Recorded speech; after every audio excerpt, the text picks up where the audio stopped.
This is Patrick from Last Records, and today we're covering influencers who died doing dumb things. I assure you, dumb is an understatement in these cases. From a DIY skincare experiment that went too far to an influencer who pushed a pepper challenge past the point of no return and met a devastating consequence.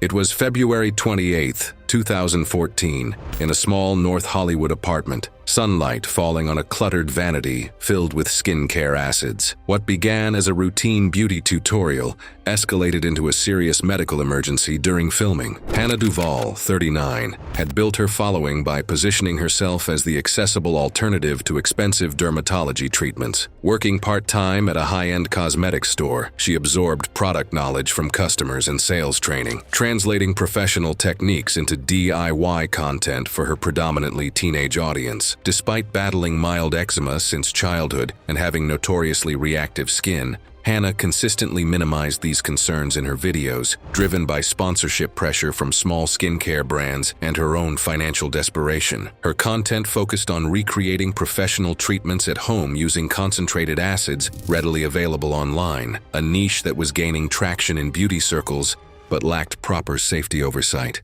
Hannah planned a chemical peel combining 70% glycolic acid with 30% TCA, concentrations typically reserved for professional medical settings. These acids remove damaged skin through controlled chemical burns, requiring precise application and neutralization. Confident that her experience with milder peels qualified her, she researched the technique online and watched professional demonstrations. She ordered the industrial-grade acids from a laboratory supply company, bypassing consumer safety restrictions. That afternoon, Hannah ignored multiple warning signs. Her skin was already inflamed from a retinoid treatment used days earlier, weakening its barrier. The acids she received were far more concentrated than expected, yet she pressed on, eager to produce content before engagement metrics dropped. Two friends voiced concerns via text, warning her of the risks, but she dismissed them, convinced her self-taught expertise was enough. Hannah began filming, carefully mixing the acids in a ceramic bowl while narrating her technique to the camera. She applied the potent solution across her entire face, including the sensitive eye and lip areas, zones that professionals usually avoid or treat with reduced concentrations.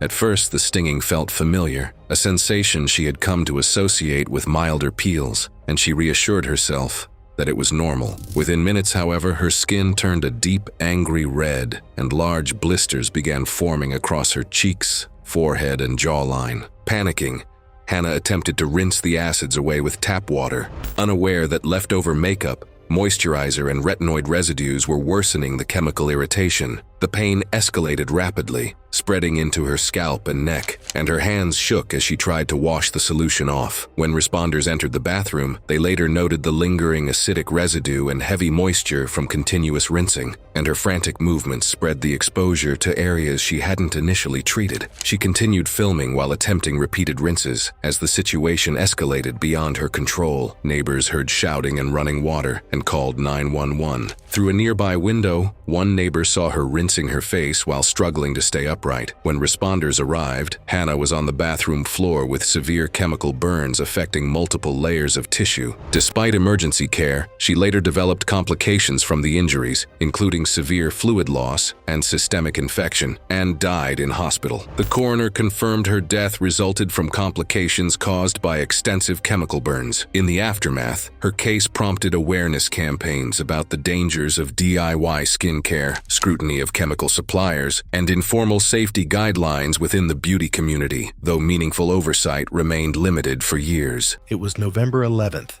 2019, in Portland, Oregon. The challenge was being live-streamed from a small apartment in the Hawthorne district, a one-bedroom unit that served as both living space and filming studio. The walls were covered with motivational posters and cameras positioned at multiple angles.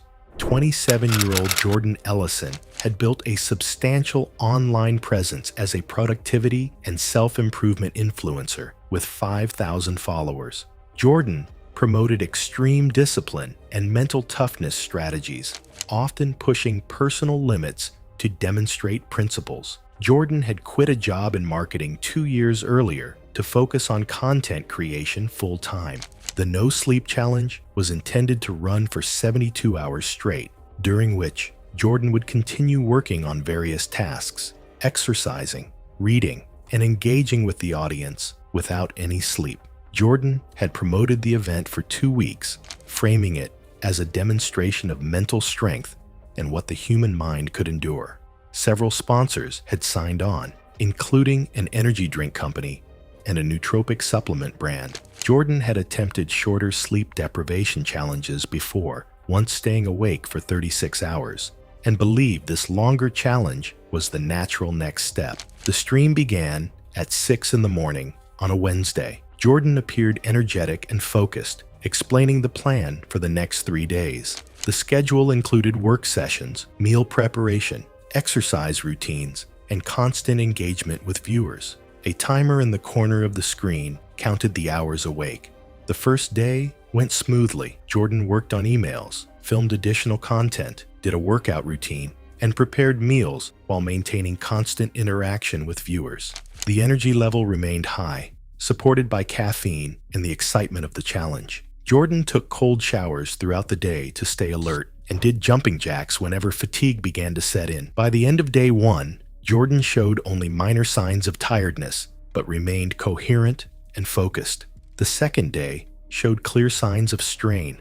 Jordan's movements slowed, speech became less steady, and fatigue was visible despite continued interaction with viewers. By the evening of day 2, Jordan had been awake for 38 hours. On the third day, symptoms intensified. Eyes appeared bloodshot, coordination declined, and small mistakes became frequent, including knocking over objects while working at the desk. As the hours passed, Jordan began showing signs of severe sleep deprivation. Viewers watched as attention drifted, and long pauses interrupted conversation. Jordan mentioned seeing movement in the corners of the room, and occasionally turned toward sounds that were not present. The behavior was brushed off as exhaustion, but the stream captured a clear decline in focus and awareness. By midnight, speech was heavily slurred, and sentences became difficult to complete. At 1:15 a.m., 67 hours into the challenge, Jordan stiffened briefly while standing near the kitchen and collapsed forward onto the floor. The fixed camera continued recording as the apartment fell silent. Paramedics arrived at 1:40 a.m.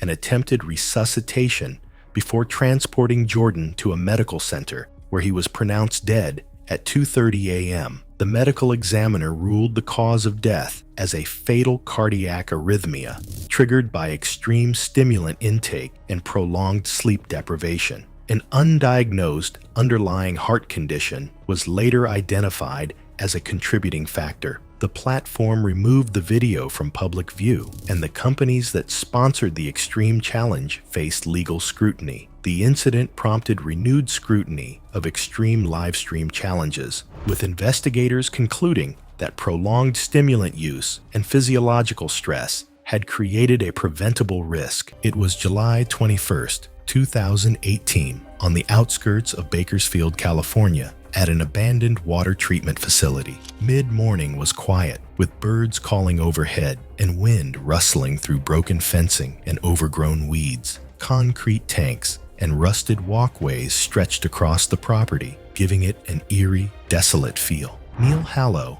24, had arrived earlier that morning, eager to film new content for his urban exploration channel. His videos focused on abandoned industrial sites and neglected urban spaces, using cinematic angles, drone shots, and slow-motion sequences to create suspense and drama. He had recently noticed that his view counts had plateaued, and he hoped this location would generate viral engagement. After climbing over a partially broken fence, Neil scoped out the facility. He spotted a large, empty chemical settling tank, about 8 feet deep, with algae-coated walls and a small pool of stagnant water at the bottom. Inspired by a recent edge challenge trend online, he decided to climb down into the tank and perform a slow-motion jump from the inner wall into the shallow water. He believed the cinematic potential outweighed the risk. Neil set up his tripod along the rim and launched his drone for overhead shots. He descended carefully at first, testing the footing on the slick, algae-covered surface. Confident in his balance, he climbed up the tank wall and crouched, preparing for the jump. His plan was to leap into the shallow water while the drone captured the fall from above. He jumped, but misjudged the depth. The shallow water could not absorb the impact. Neil landed awkwardly, striking the back of his head on the concrete bottom. The force knocked him unconscious immediately. He rolled slightly, face down in the murky water, which quickly began to seep into his airway. The drone hovered nearby, capturing the full sequence of the miscalculated stunt.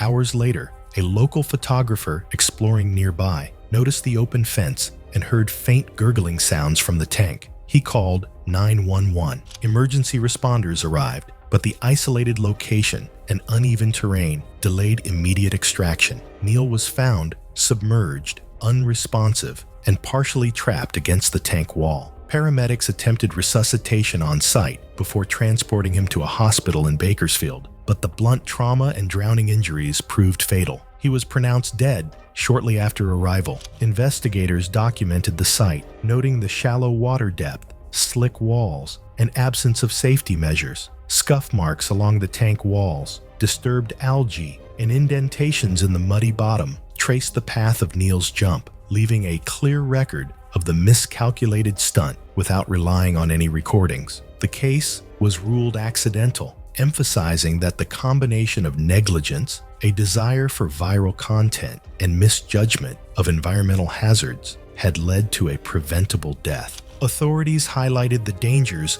of DIY stunts in abandoned locations, particularly when shallow water or hidden hazards are involved. They concluded that this tragedy could have been avoided entirely by testing the environment beforehand, maintaining situational awareness, and avoiding unnecessary risk for content creation. The recovered evidence remains a stark warning about how quickly a single miscalculated action can turn deadly. It was June 14, 2015. The limestone cliffs of Zhangjiajie National Forest Park rose through morning mist, their moss-covered edges glistening with overnight rain. By noon, one of those edges decides the fate of a 27-year-old woman who had spent the morning arguing about camera angles. Brittany Famero wasn't famous, but she had built a modest following, posting hiking content online. The Los Angeles native had moved to Shanghai 6 months earlier, teaching English part-time while building her content portfolio. Her social media showed carefully composed shots from Chinese scenic spots, always featuring her against dramatic backdrops. Other content creators knew her reputation, meticulous about shots, but frequently clashing with guides over creative control. That morning, Brittany had hired a local guide for a waterfall overlook shoot. She had chosen the location specifically for the moss-covered cliff edge jutting above the falls. The guide later testified she arrived with detailed instructions, rejecting safer viewpoints from the start. He advised her more than once that the rock surface was slick from spray and recent rain, but she insisted the shot required standing at the exact edge. She spent nearly 3 hours directing him, moving rocks, adjusting positions, and critiquing his camera work with her phone. The cliff edge where Brittany insisted on shooting extended roughly 8 feet beyond the main trail, slick with moisture from the 65-foot waterfall below. The park had installed safety ropes and warning signs, warning visitors not to cross beyond the marked boundary due to unstable footing. She stepped over both repeatedly, returning to the exposed edge each time the guide repositioned her. For 20 minutes, she shuffled backward while the guide held her phone, zooming as instructed. She wanted the waterfall and valley visible behind her, requiring positioning as close to the edge as possible. The framing demanded she move backward without looking down at her footing. At 12:17 in the afternoon, Brittany took one step too many backward. Her left foot landed on wet moss at the cliff's absolute edge. The guide saw her foot slip, lunged to grab her, and shouted a warning, but could not reach her in time, dropping the phone in the process, then witnessed her tumble backward off the precipice. Her phone, later retrieved from a tethered waterproof case, captured her scream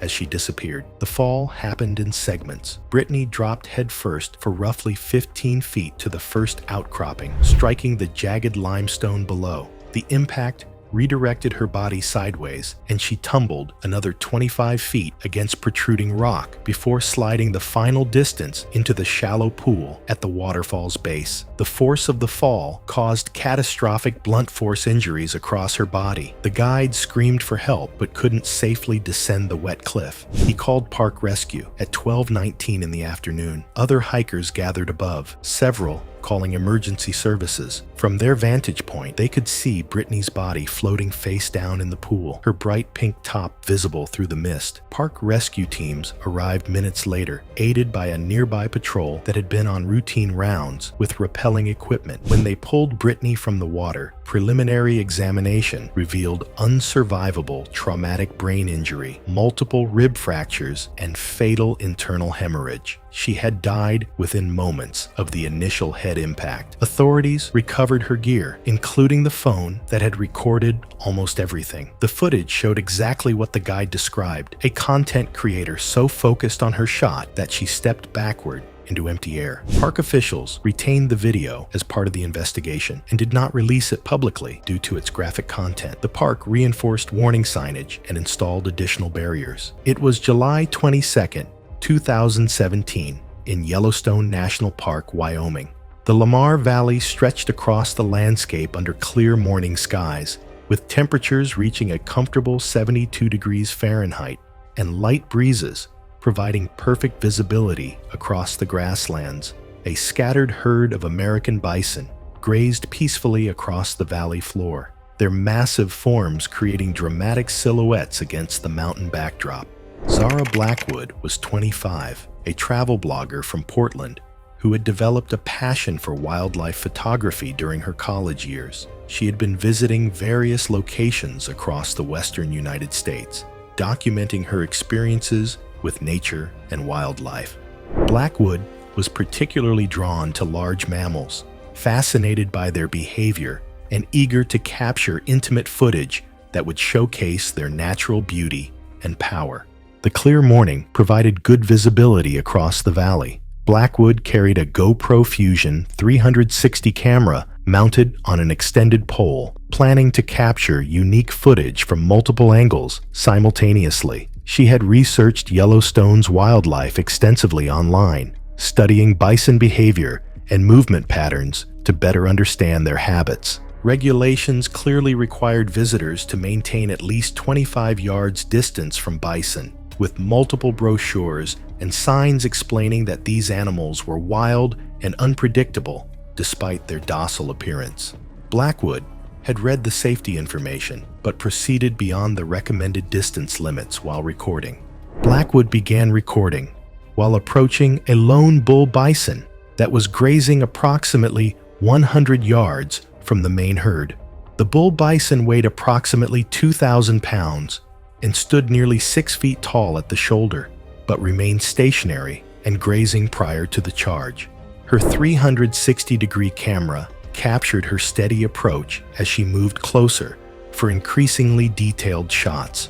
Blackwood moved to within approximately 15 feet of the bull bison, extending her camera pole to capture close-up footage of the animal's head and massive shoulders. The 360 camera recorded continued movement and proximity as the animal remained stationary and continued grazing. She repositioned several times to adjust the camera angle for closer footage. The bull bison's head lifted suddenly. Within 2 seconds, the animal charged. The 360 camera footage became immediately chaotic, capturing rapid spinning motion and fragmented images as Blackwood attempted to flee. The audio captured sudden impact sounds and rapid ground contact as the attack began. The camera pole was struck during the attack, causing the footage to show disjointed angles of ground, sky, and the bison's massive form in rapid succession. The recovered footage showed approximately 4 seconds of violent, shaky imagery before the camera landed face down in the grass, the audio continuing to record sounds of the attack. The camera remained in that position, recording muffled audio and a view of grass and dirt for several minutes before the sounds ceased and the bison's hooves could be heard moving away. Rangers found Blackwood's body minutes later After other tourists reported the incident from a safe distance, the 360 camera was recovered several feet from her body, with the footage showing her approach and the chaotic moments of the attack, though much of the actual impact was obscured by the rapid, uncontrolled movement of the camera. Multiple safety brochures about bison behavior were found in her backpack, indicating she had received proper safety information. The bull bison had returned to the main herd and showed no continued aggression. The investigation report confirmed the cause of death as massive trauma from goring and trampling, with the attack lasting approximately 5 to 7 seconds based on audio analysis and witness accounts. It was July 9th, 2015, in a cramped one-bedroom apartment on Plainfield Avenue in Edison, New Jersey. The evening was quiet, the hum of distant traffic drifting through the open window, while steam rose from unopened takeout containers stacked beside a laptop. A desk lamp above the dining table cast a warm glow across the cluttered space as a live-stream chat scrolled rapidly with menu suggestions. Lena Park was 25 years old and worked 6 days a week as a nail technician, earning $28,000 annually, plus tips that barely covered rent and student loans. She had been streaming mukbang videos for 18 months, building a following of 3,847 viewers who tuned in twice weekly to watch her consume large quantities of food while providing commentary. Her setup was minimal: a borrowed laptop, a smartphone for chat, and basic lighting purchased with savings. Diagnosed with severe shellfish allergies at 16, she had experienced previous anaphylactic reactions and kept an EpiPen at home, though she rarely carried it. Despite medical warnings, she convinced herself that careful, gradual exposure had reduced her sensitivity. That Thursday evening, Lena began a subscriber's choice night, allowing viewers to select menu items through live chat and third-party donation links. The audience had requested seafood-heavy dishes, contributing $127 in donations to cover lobster rolls, crab cakes, shrimp tempura, and clam chowder. The takeout had arrived 15 minutes earlier, still warm, and Lena placed it on the table beside her laptop. At 8:17 p.m., 74 viewers were active as she acknowledged the shellfish selections and briefly displayed her EpiPen to the camera, claiming she had trained past her previous reactions. She started with the clam chowder, consuming roughly half the container over several minutes. By the 6th minute, viewers commented on swelling around her lips and a changing, hoarse voice. Lena continued eating while responding to chat messages, including crab cake bites, despite obvious physical changes. At 8:26 p.m., her breathing became labored, producing a high-pitched wheeze that the microphone amplified. She stood abruptly, knocking over her water glass, and moved toward the bedroom where her EpiPen was stored, pausing in the hallway as her hands began to tremble and swell. The live stream recorded the empty chair and scattered food containers. Lena collapsed in the hallway, roughly 18 feet from the dining table, with each movement producing desperate gasps, audible to the small group of viewers still watching. A longtime viewer, who recognized her address from earlier streams, called emergency services at 8:33 p.m. By 8:36 p.m., all sound had ceased. Emergency responders arrived at 8:41 p.m., forcing entry after finding the front door locked. Lena was found unconscious, the EpiPen still sealed inside the medicine cabinet. The medical examiner determined that death resulted from anaphylactic shock, with complete airway obstruction caused by laryngeal swelling and cardiovascular collapse. Toxicology confirmed elevated histamine levels consistent with severe shellfish exposure, with no other substances contributing to the reaction. The live stream recording was recovered by investigators, but never released publicly. Her family now works with allergy education programs to distribute guidance on recognizing and responding to severe reactions in homes and workplaces. It was May 28th, 2016, in the backyard of a rented home in Mesa, Arizona. The late afternoon temperature had reached 96 degrees under clear skies, with humidity levels at just 12%. 29-year-old Gentry Flan had built a reputation as a challenge video creator, specializing in endurance-based dares and physical stunts that tested human tolerance limits. His content featured escalating challenges that grew progressively more extreme each week. That afternoon, Gentry had announced his most ambitious challenge yet, promising viewers a live stream event titled Breakout Before It Sets. He recruited 2 friends to assist with filming. The challenge involved Gentry allowing himself to be partially buried in quick-setting concrete mix, then attempting to free himself before the material hardened. Gentry and his friends spent the morning digging a hole approximately 3 feet deep and 2 feet in diameter. They purchased several bags of rapid-setting concrete mix, advertised to achieve initial hardening within 15 to 20 minutes. The plan involved pouring mixed concrete around Gentry's legs while he stood in the hole, with the mixture reaching mid-thigh.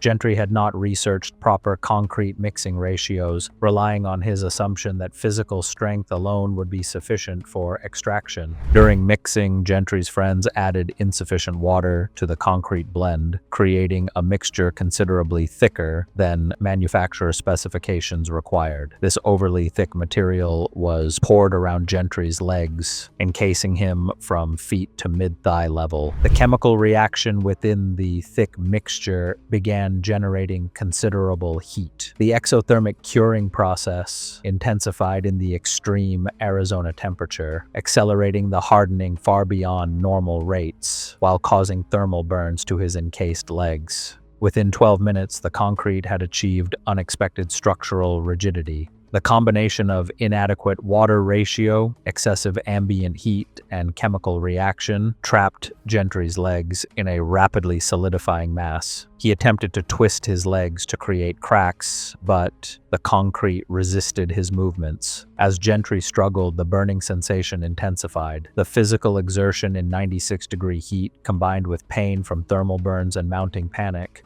caused rapid muscle fatigue. His balance became compromised as exhaustion overcame his ability to maintain an upright position. Gentry fell forward, unable to use his anchored legs to maintain stability. His upper body collapsed face first into the dirt surrounding the excavation. His legs remained completely fixed mid-thigh in the hardened concrete, creating a body position where his hips could not flex and his torso was compressed against the ground with his neck hyperflexed. This configuration prevented adequate chest expansion for breathing and obstructed his airway through neck positioning. His friends immediately called emergency services while trying unsuccessfully to dig around the hardened mass. Paramedics arrived and began emergency extraction procedures, but Gentry's compromised position had already created a fatal situation. The combination of airway obstruction from neck hyperflexion and restricted diaphragm movement from chest compression had caused asphyxiation. Gentry was pronounced deceased at the scene. The county medical examiner ruled the cause of death as positional asphyxia complicated by lower extremity entrapment in partially cured concrete. It was October 8th, 2016,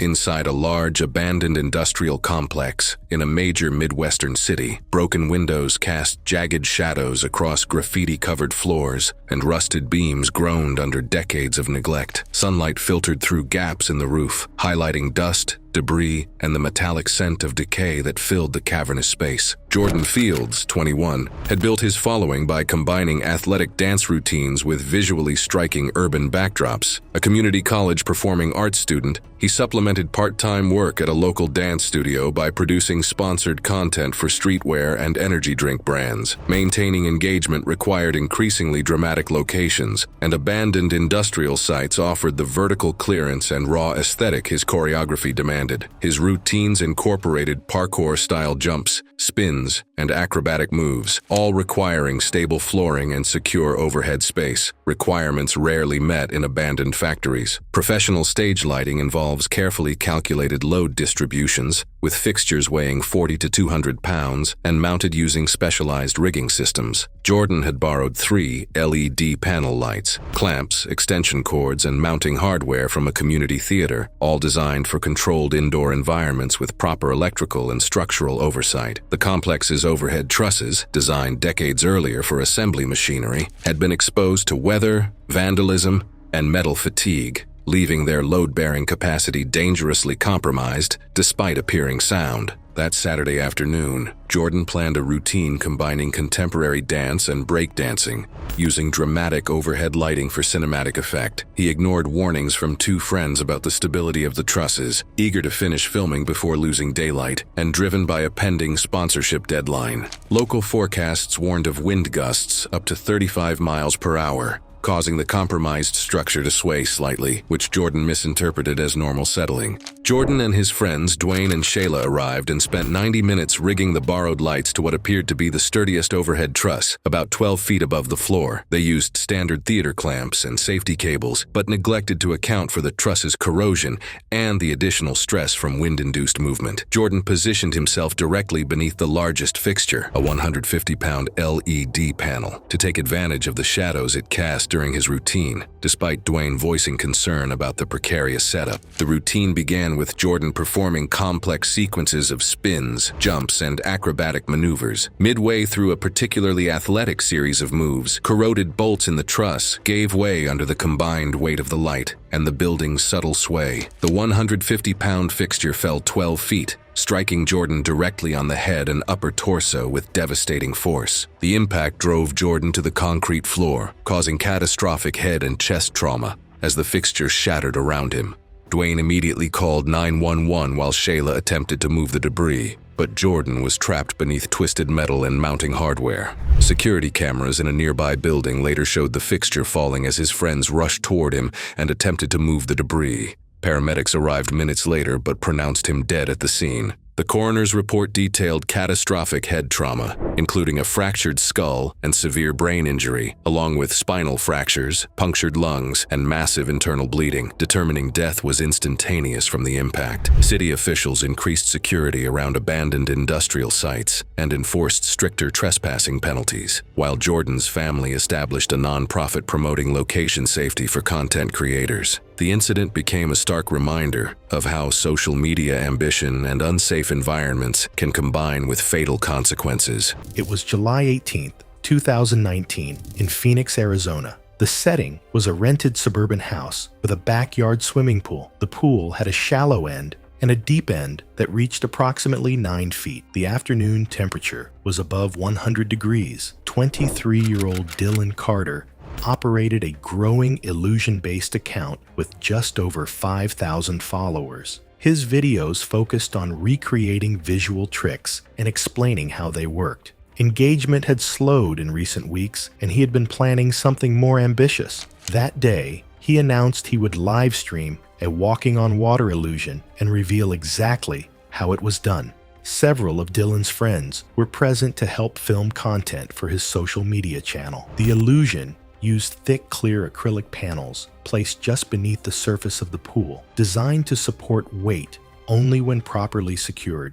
Dylan had bought 3 thick sheets earlier that week and positioned 2 of them so their ends rested along the pool's tile, coping with rubber padding underneath. The third panel was placed between the outer sheets to close the gap. Even though it had no clamps, brackets, or structural support, it relied only on friction and overlap to stay aligned. During setup, the panel shifted along the smooth tile edge, clearly showing it could move under his weight, but he chose to reposition it instead of anchoring it. He knew the center section wasn't secured, but decided to continue anyway, believing slow movement would keep it from sliding. Shortly after 3 in the afternoon, he went live while friends filmed from the patio.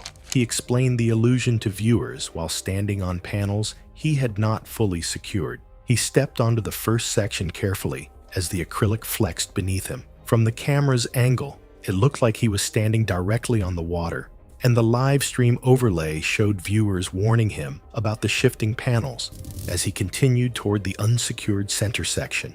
As he transferred his weight onto the middle sheet, the added lateral force caused it to shift despite the rubber padding. It slid several inches sideways and rotated as one overlapping edge lost contact. His right foot slipped as the surface tilted beneath him. He attempted to regain balance, but the panel continued to slide. He fell sideways toward the edge of the pool. During the fall, his head struck the rigid tile coping with significant force before the rest of his body entered the water. The sound of the impact was audible in the recording. He surfaced briefly, but appeared confused and uncoordinated, failing to swim toward the edge. Within seconds, his body went limp and slipped beneath the surface again. One of his friends entered the water immediately and pulled him to the edge. He was unconscious, but still breathing irregularly. Emergency services were called within moments. Paramedics transported him to a trauma center, where imaging revealed a severe skull fracture and intracranial hemorrhage caused by the impact with the tile coping. Despite emergency surgery, brain swelling progressed over the next 48 hours. 2 days later, he was pronounced dead due to complications of traumatic brain injury. Authorities ruled the incident accidental, citing unsafe placement of structural materials over a swimming pool and lack of proper mechanical securing mechanisms. No criminal charges were filed. The video was removed from the platform shortly afterward. It was April 12, 2015. The Kentucky River Valley stretched under clear spring skies, its limestone banks slick with recent rain, a deceptive beauty that would claim a life before the afternoon ended. Lindsay Harrow, a 28-year-old lifestyle influencer from Louisville, guided her rented chestnut mare.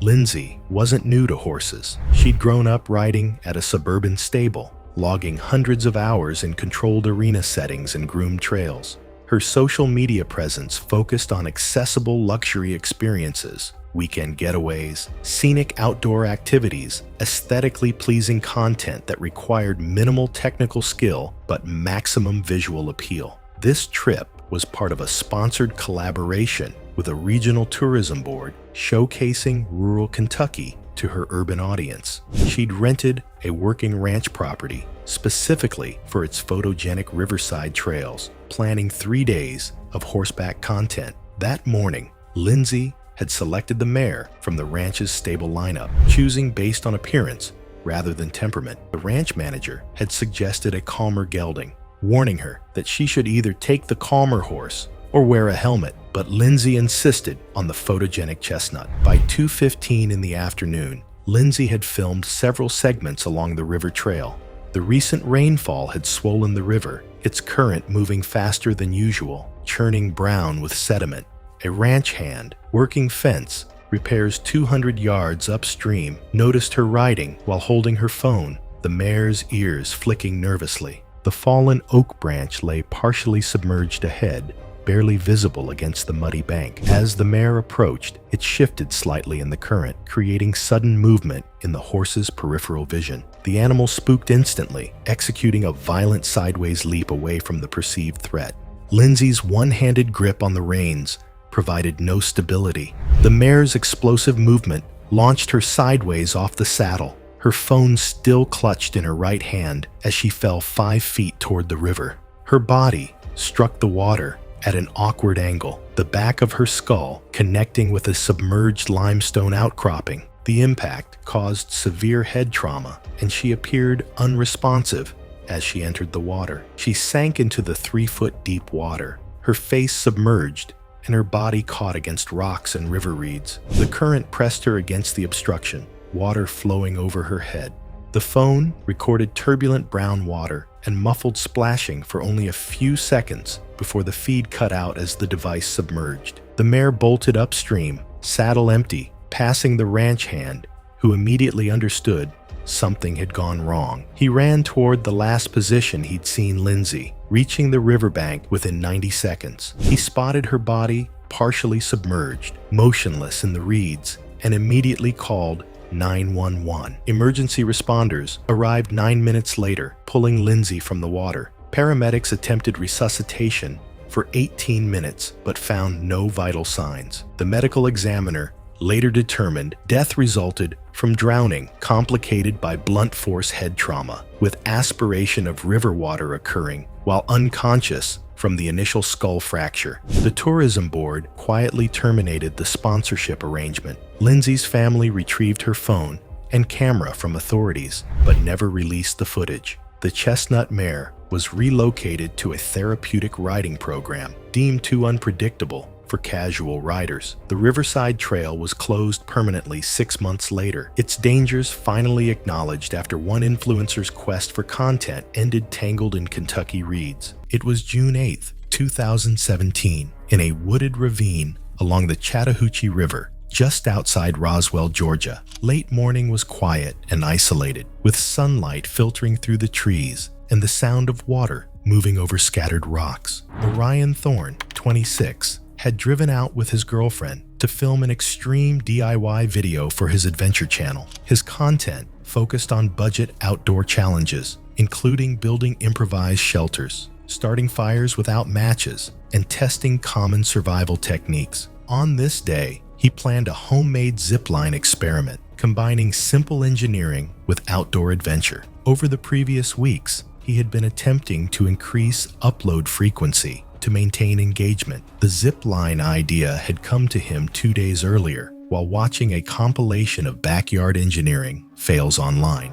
His plan was straightforward: prove that a functional zipline could be built using under $50 in materials. He purchased 120 feet of half-inch nylon rope, 2 standard aluminum carabiners, and a pair of work gloves. He scouted the ravine, identifying a sturdy oak tree on a flat ledge about 40 feet above the river as the starting point, and a pine tree near the water's edge as the end point. His plan was to wrap the rope around the trees, creating a descending slope, and slide down while holding the carabiners. He did not use a safety harness. His girlfriend asked if it was safe. He responded that it would be fine as long as the angle wasn't too steep.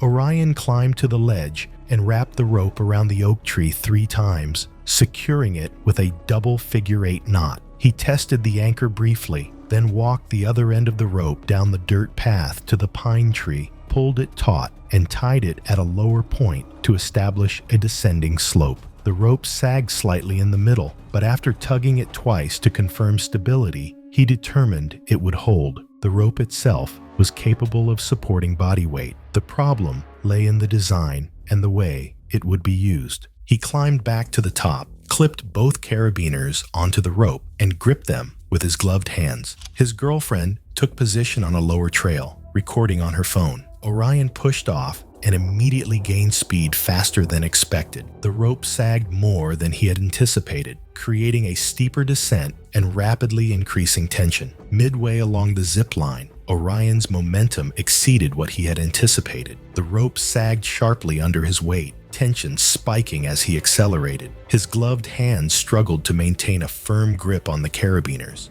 and suddenly, despite his best efforts, they slipped. He plunged roughly 12 feet, landing against jagged rocks along the riverbank with a sickening thud. Pain radiated through his back and head as he lay unconscious among the leaves and underbrush, the rope still taut above him, a silent record of the miscalculation. His girlfriend ran down the path toward him and called 911, remaining on the line with the dispatcher while being advised not to move him. Emergency responders arrived, but the steep slope and dense underbrush slowed access and extraction, requiring a stretcher team to carefully navigate the terrain. Orion was eventually stabilized and airlifted to Wellstar North Fulton Hospital after a prolonged extrication period, but despite medical intervention, he was pronounced dead shortly after arrival. Investigators documented the scene, noting that the rope remained tied between the trees exactly as Orion had set it up. Scattered leaves, scuffed gloves, and the indentations along the rope traced the path of the fall, leaving a clear record of the accident without relying on any video evidence. The autopsy report identified a basilar skull fracture and traumatic brain injury as the cause of death. Authorities ruled the incident accidental, attributing it to a functioning rope used in an unsafe configuration, lack of proper safety equipment, insufficient testing, and misjudgment of the rope's sag and angle. The case highlighted the hazards of DIY engineering projects in uncontrolled outdoor environments and the dangers of underestimating gravity, terrain, and equipment limitations. Investigators emphasized that the accident could have been prevented through proper safety measures, including the use of a harness, helmet, and test weights before attempting human use. It was October 31st, 2016 in Detroit, Michigan. Light rain slicked the concrete inside a massive abandoned automotive factory as early darkness set in, with poor visibility, unstable flooring, and cold air settling through the exposed structure. Knox Delmar was 24, an urban exploration influencer known for filming abandoned industrial sites and posting high-risk explorations to grow his following. His recent videos increasingly featured isolated, deteriorating structures. For Halloween, Delmar undertook a solo night exploration of the factory while recording continuously. He wore a chest-mounted action camera and carried additional batteries to sustain uninterrupted filming. Delmar entered through a ground-level opening where fencing had collapsed. His footage showed unstable flooring, standing water, and scattered debris as he moved deeper into the building. He climbed toward the upper floors, drawn by darker corridors and more dramatic visuals. In his backpack were dog treats and packaged dog food, items recovered later alongside his recording equipment. Investigation later determined that 3 feral dogs had been sheltering on the 3rd floor for an extended period. The animals used a large enclosed room for warmth and protection, retreating there during bad weather. They avoided people when possible, but the confined space and limited exits made them defensive when approached. As Delmar entered the 3rd floor corridor, his camera captured movement ahead. The dogs were visible near the entrance to their shelter area, alert and tense. One dog stepped forward while the others remained close behind. The animals held their ground rather than fleeing, blocking the narrow passage. Instead of backing away, Delmar slowed and approached. His camera recorded him extending food toward the dogs while continuing forward. The distance between him and the animals closed to only a few feet. The dogs responded with defensive lunges, forcing Delmar to stop abruptly. The first dog rushed him, biting at his lower leg before retreating. As Delmar stumbled backward on the wet concrete, a second dog lunged, knocking him off balance. He fell hard, striking the floor near broken debris. The dogs continued short, defensive attacks, bite, and retreat, focused on keeping him out of their territory rather than pursuing him. The chest-mounted camera captured chaotic movement as Delmar attempted to rise. Blood was visible on the floor, from multiple bite wounds to his legs and arms. His movements became slower as he struggled to stand on the slick surface. After several seconds, the dogs retreated back toward their shelter area, leaving Delmar injured and motionless. Delmar's body was discovered several days later by other urban explorers moving through the upper floors of the building. Emergency services were notified after his damaged camera, and recorded footage were found near the scene. Investigators later determined Delmar died from blood loss and blunt force trauma sustained during the encounter. Animal control removed 3 feral dogs from the building. Recovered footage confirmed Delmar had intentionally approached the animals, despite visible signs of defensive behavior. It was December 14th, 2016, in a remote dispersed camping area 12 miles southeast of Flagstaff, Arizona. The morning air was quiet, aside from the steady patter of winter rain against the aluminum roof of a converted van. Puddles formed in ruts along the muddy campsite, and low clouds hung heavy over distant pine-covered ridges. Winds rustled the surrounding brush, carrying the faint scent of wet earth and wood smoke from nearby campfires long extinguished. Noah Benton was 29 years old and had been freelancing as a web designer for 8 years, earning between $35,000 and $48,000 annually depending on client availability. He created his YouTube channel 14 months earlier after purchasing and converting a 2008 Ford Transit van himself, despite having no formal mechanical or electrical training.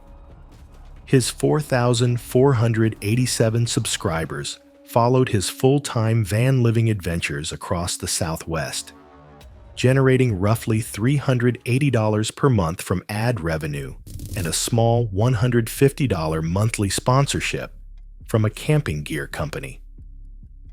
Noah was confident in his ability to manage off-grid living, routinely experimenting with modifications and equipment despite limited technical knowledge. The van's interior measured 6 feet by 12 feet, fitted with a bed platform, a basic kitchen setup, and an electrical system powered by solar panels and a Honda EU 2000i portable generator. Noah had installed the generator in a rear storage compartment, leaving insufficient ventilation.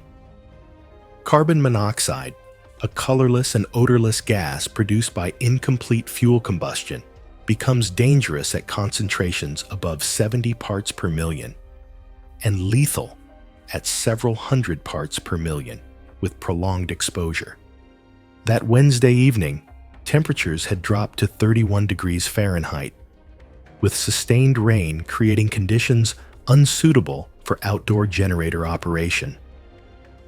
Noah decided to run the generator inside the sealed rear compartment to power his heating system and live stream. At 6:23 p.m., he began streaming, with 140 viewers watching as he prepared dinner and discussed his travels. The generator, designed for outdoor use, began filling the enclosed space with carbon monoxide, reaching dangerous levels within 2 hours. By 7:45 p.m., his speech slowed, and he appeared unusually relaxed and euphoric, early symptoms of carbon monoxide poisoning. Viewers warned him repeatedly in chat, but he dismissed their concerns, attributing his behavior to fatigue and the cozy atmosphere. Movements became sluggish, and he struggled to complete sentences. He glanced at the chat once more, smiled weakly, and adjusted the camera, convinced the small generator was harmless inside the van. At 8:51 p.m., Noah slumped sideways against the van wall, still visible to the camera. Breathing remained shallow, and he did not respond to hundreds of urgent chat messages. The generator continued running, maintaining power, while CO levels climbed to lethal concentrations. A viewer contacted emergency services at 9:15 p.m. after Noah became unresponsive. Responders reached the site within 20 minutes, assisted by the viewer who had located the van using clues from previous videos. Inside, they found the sealed van, the generator running, and Noah unconscious. Measured carbon monoxide levels inside the van reached 450 parts per million, over 6 times the immediately dangerous concentration. Paramedics attempted resuscitation but pronounced him dead shortly after arrival. The medical examiner determined that death resulted from carbon monoxide poisoning, with carboxyhemoglobin levels at 68%, indicating prolonged exposure that prevented oxygen from reaching vital organs. The platform later added safety advisories to some camping and van life content discussing generator use. The converted van was later used in traveling outdoor safety demonstrations to show the dangers of carbon monoxide buildup. Visitors now walk through the van, learning firsthand the invisible dangers of carbon monoxide, a lesson born from tragedy. It was September 9th, 2018, in a municipal storm drainage system beneath Atlanta, Georgia. Heavy rainfall had been falling intermittently throughout the evening, with weather reports indicating continued precipitation upstream from the downtown area. The concrete drainage pipe measured approximately 5 feet in diameter and extended several hundred feet beneath the urban landscape, designed to channel runoff during storm events. 26-year-old Corbin Dwale had established himself as an urban exploration content creator, specializing in documenting abandoned buildings, utility tunnels, and underground infrastructure throughout the southeastern United States. His videos typically featured solo expeditions into restricted locations, often filmed during nighttime hours to avoid detection. Corbin was known for his willingness to enter active utility systems and dismiss posted warning signs as overly cautious measures. That evening, Corbin had announced a special live stream exploration of what he described as Atlanta's hidden underground network. He had located an accessible entry point to the storm drain system in a residential area several miles upstream from the city center. The drainage pipe appeared dry at entry, with only shallow standing water covering the concrete floor. Corbin had equipped himself with a chest-mounted camera and handheld lighting, but had not brought rope, communication devices, or external safety support. Weather conditions upstream had been deteriorating throughout the day, with rainfall accumulating in watershed areas that fed into the drainage system. Local meteorologists had issued flood watches for low-lying areas, but Corbin had not consulted current weather reports before beginning his exploration. Corbin entered the pipe and began walking downstream, documenting the concrete, construction, and debris deposits along the tunnel walls. The water level at entry measured approximately ankle deep, moving at a slow pace toward downtown discharge points. He had traveled roughly 150 feet into the system when upstream rainfall began to intensify significantly, creating rapid runoff from paved surfaces feeding into the drainage network. The increased runoff created a surge of water that began moving through the pipe system much faster than normal flow. Within minutes, the water level rose from ankle deep to waist high as volume and velocity increased dramatically. The concrete walls, made slick by years of algae growth, provided no reliable handholds for maintaining position against the accelerating current. Corbin lost his footing on the algae-covered concrete floor as the surge swept him downstream toward a bend in the pipe system. The current carried him approximately 200 feet before he became pinned against a metal debris grate designed to catch large objects before they reached the main discharge outlet. The force of the water flow held him against the barrier, preventing him from repositioning himself or moving to areas with lower water levels. Emergency responders were alerted when concerned viewers contacted local authorities after the video feed was interrupted. Rescue crews accessed the drainage system through a downstream maintenance opening and located Corbin at the debris grate. Despite immediate rescue efforts, the combination of water pressure and extended submersion had already created a fatal situation. Corbin was removed from the drainage system and pronounced deceased at the scene. The county medical examiner ruled the cause of death as drowning due to flash flooding inside the storm drainage system. City officials ruled the death accidental, occurring during unauthorized entry into active municipal infrastructure. Authorities closed the case, ruling that Corbin Dwale drowned after flash flooding trapped him in the storm drains during an unauthorized visit in hazardous weather. It was December 5th, 2018, at a high-rise hotel on South Beach, Miami, Florida. Late afternoon, with visitors moving quietly through the lobby and conference areas as staff prepared for the influencer marketing panels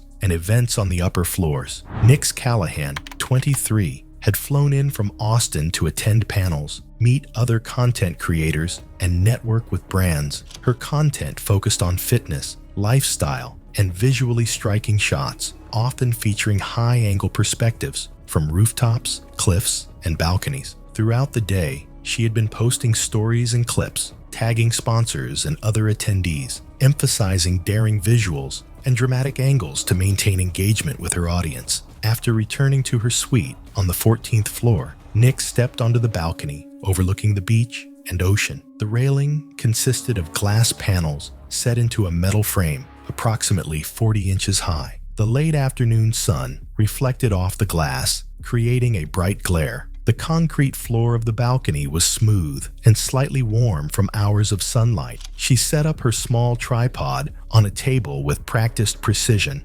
adjusting her phone until the sweeping vista of sand, ocean, and skyline framed her perfectly. There was a thrill in the tilt of the shot, a subtle intoxication in the illusion of danger. Her plan was to lean backward over the edge to create the illusion of peril while the camera recorded. She positioned both hands on the top of the glass railing, adjusting her stance to appear precarious. A heartbeat passed, measured and silent, as if time had paused to watch her theatrics. As she leaned further to exaggerate the angle, her center of gravity shifted beyond the edge. Her hand slipped on the smooth surface, leaving her unsupported. Nix fell backward over the balcony. From the street below, pedestrians and beachgoers did not immediately notice the incident, though a couple near the pool deck saw the motion and called emergency services. She landed on the concrete walkway adjacent to the pool area, sustaining severe trauma to her head, neck, and spine.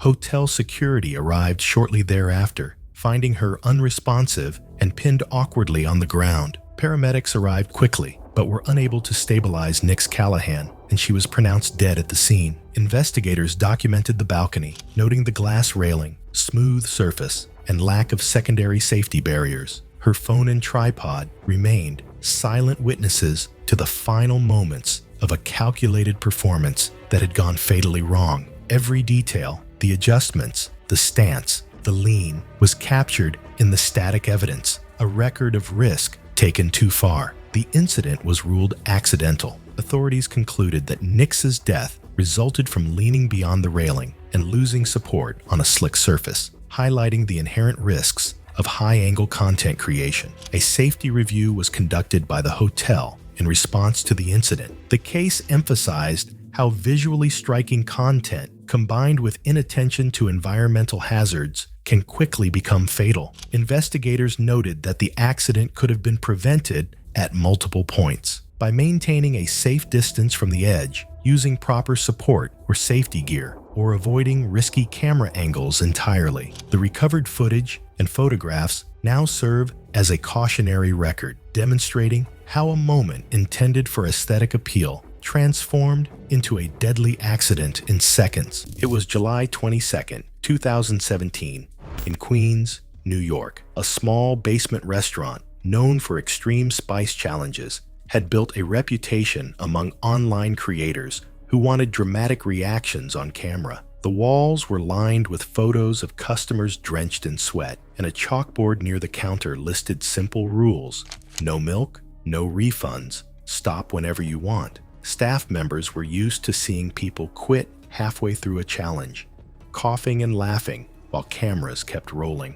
26-year-old Priya Kapoor arrived that evening with a small camera crew to film a live stream for her channel. She had built a modest following by eating painfully spicy foods and reacting for views.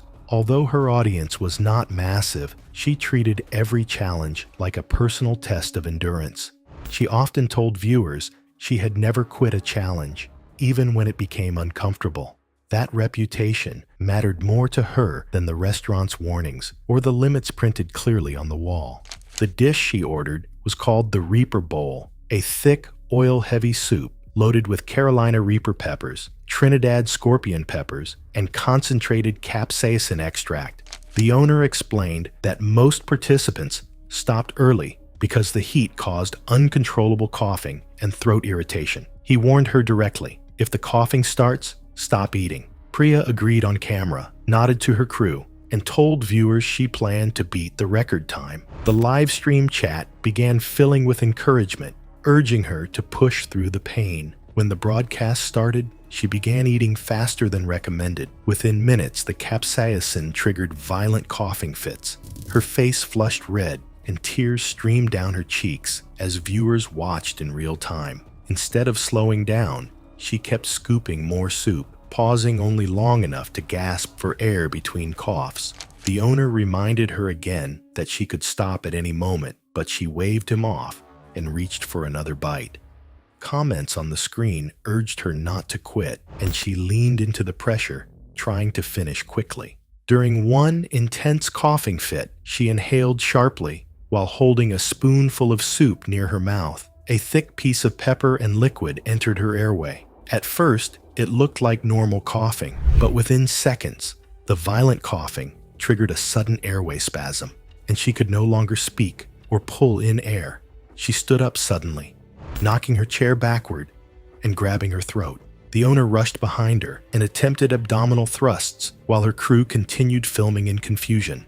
Some food material was expelled, but she remained unresponsive and collapsed moments later with only a faint pulse. Emergency services were called immediately. Paramedics arrived within minutes, cleared food from her airway using suction, and provided oxygen while transporting her to the hospital. During transport, her heart rhythm became unstable due to prolonged oxygen deprivation, and resuscitation efforts began. She was pronounced dead shortly after arrival. The medical examiner ruled the death accidental, determining that complications from choking and aspiration during the extreme eating challenge caused hypoxic brain injury. The restaurant closed temporarily during the investigation, and the live stream was removed, leaving behind a recording of a moment that had started as entertainment and ended in a preventable tragedy. It was August 14, 2018, on a remote tidal flat near Wellfleet on Cape Cod's outer shore. Morning fog clung to marsh grass and exposed sandbars, soon to be swallowed by the incoming tide. The isolation and rhythmic sound of distant waves masked hidden dangers, including pockets of liquefied sand capable of trapping even experienced outdoorsmen. Chanel Milan, 26, had built a following by presenting wilderness survival as an accessible lifestyle rather than a technical skill. Working a full-time marketing job, she used weekends and vacation time to film dramatic outdoor content for sponsorships from gear and supplement companies. Her videos emphasized visually striking survival scenarios, often skipping essential safety measures, emergency backups, or proper training. Decisions that had already resulted in several close calls she downplayed in her edits. Tidal marshes and exposed sandbars are notoriously treacherous, hiding quicksand-like sediment that appears solid but liquefies under pressure, while incoming tides turn minor missteps into time-critical emergencies. Though Chanel had reviewed satellite images and tide charts, she lacked the local knowledge to recognize subtle warning signs like unusual vegetation patterns or soft, discolored sand,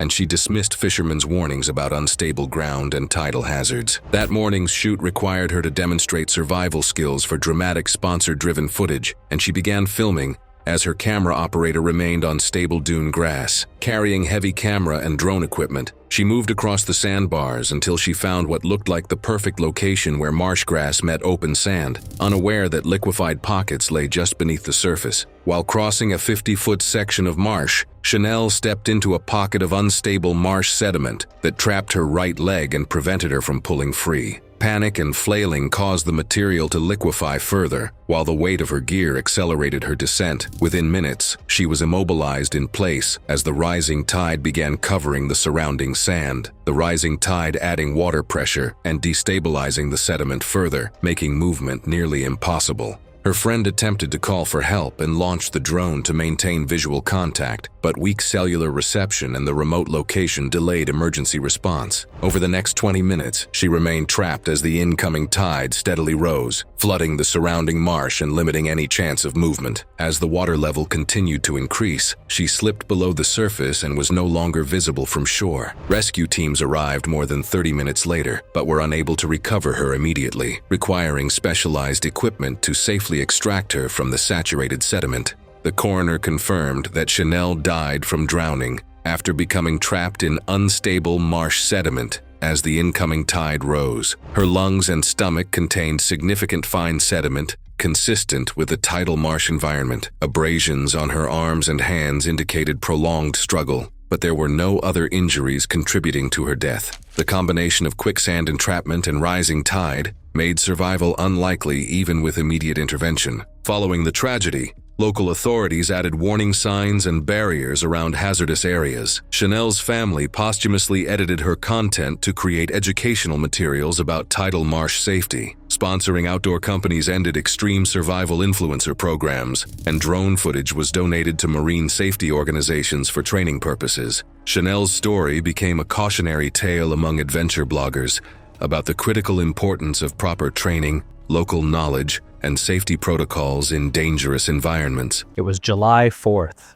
2017, in the arid desert wash outside Tucson, Arizona. The late afternoon sun blazed overhead, casting long shadows across scattered creosote bushes and dry grass that dotted the remote landscape. 27-year-old Prentice Glome, a social media entertainer who specialized in extreme celebration stunts, had chosen this isolated location to avoid permits and safety regulations that would limit his ambitious 4th of July performance. Prentice had built a reputation for pushing boundaries with homemade pyrotechnic displays, often modifying consumer fireworks to create more dramatic visual effects for his online audience. His followers knew him as someone who dismissed protective gear, believing it compromised the authenticity of his content. For this live stream, he had spent hours constructing an elaborate belt by bundling multiple Roman candles and bottle rockets together with nylon webbing, combining their fuse lines into a single ignition point for maximum simultaneous discharge. To enhance the visual spectacle, Prentice wore a synthetic athletic jersey made of a polyester and spandex blend, chosen because its metallic sheen would catch and reflect the fireworks light. He positioned his tripod camera 6 feet away and activated a secondary chest-mounted recording device before preparing for what he expected would be his most impressive stunt yet. The surrounding area featured dry brush and grass under 8 inches tall, providing what he considered the perfect desert backdrop. The temperature had reached 94 degrees that afternoon, and humidity levels remained exceptionally low at just 8%, creating ideal conditions for rapid fire spread. When Prentice ignited the combined fuse with a handheld torch, the fire traveled much faster than anticipated due to tight bundling of the explosive materials. Multiple Roman candles and rockets ignited nearly simultaneously, creating an intense flash of flame and directional discharge that sent superheated sparks directly onto his synthetic jersey and waistband. The extreme heat immediately began melting the polyester fabric, which liquefied and adhered to his skin. The nylon belt failed catastrophically under thermal stress as molten plastic dripped onto his abdomen. His clothing ignited as flames engulfed his torso and neck area. Prentice dropped to the ground, attempting to smother the fire by rolling, but the melting synthetic fabric continued burning and sticking to his flesh. The intense heat and flames entered his airway as he gasped, causing immediate respiratory distress from superheated gases. Falling sparks from the disintegrating fireworks landed in nearby brush, which caught fire almost instantly in the bone-dry conditions. The tripod camera continued recording briefly before smoke obscured the view completely. Viewers watching the live stream immediately contacted emergency services, providing the GPS coordinates Prentice had shared in previous videos filmed at this same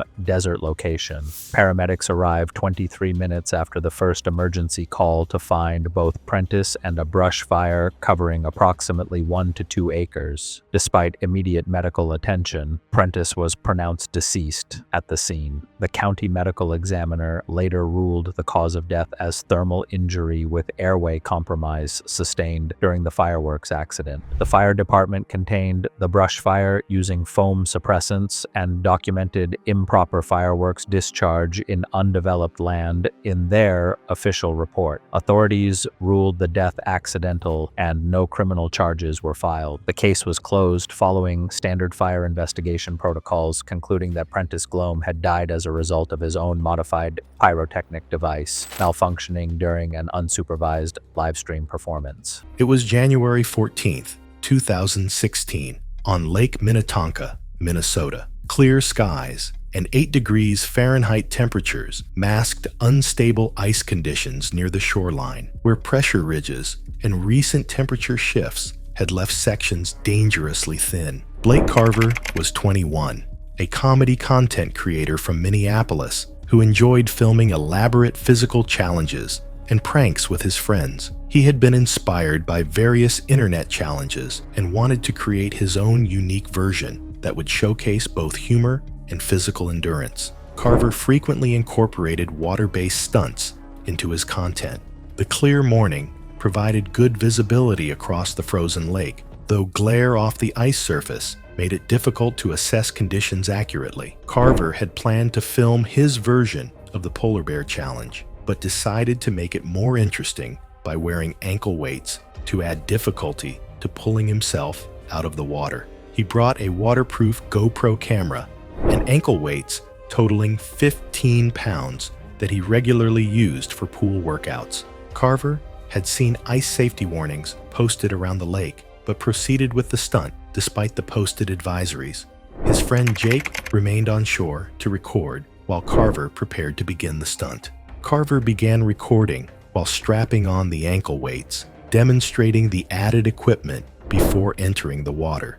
He secured the weights with their standard Velcro straps, the same way he wore them during his regular pool training sessions. The weights were designed for aquatic fitness and featured standard quick-release closures. Carver selected his entry point based on visual appeal rather than ice safety, choosing an area where broken ice chunks created interesting formations for his background. Multiple warning signs about thin ice were visible in the area, but Carver focused on the dramatic visual elements rather than safety considerations. Jake's shore camera captured the warning signs clearly in the background. Carver jumped into the 28-degree Fahrenheit water with the ankle weights attached. The immediate cold shock caused involuntary gasping and rapid breathing. The underwater GoPro captured several seconds of chaotic footage showing bubbles, fragmented views of his legs, and disoriented movement before the camera angle shifted wildly.